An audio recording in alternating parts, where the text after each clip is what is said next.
fire alarm goes off, to reset, it's 1, 2, 3, 4 and enter, and reset system if necessary.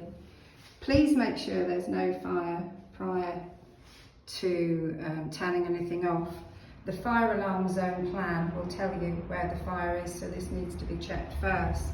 There's a window that lets all the smoke out on the top floor, and once this alarm has gone off, there's another alarm in here which will just continue until it's reset. So there's a key that we've secured on the side of the box.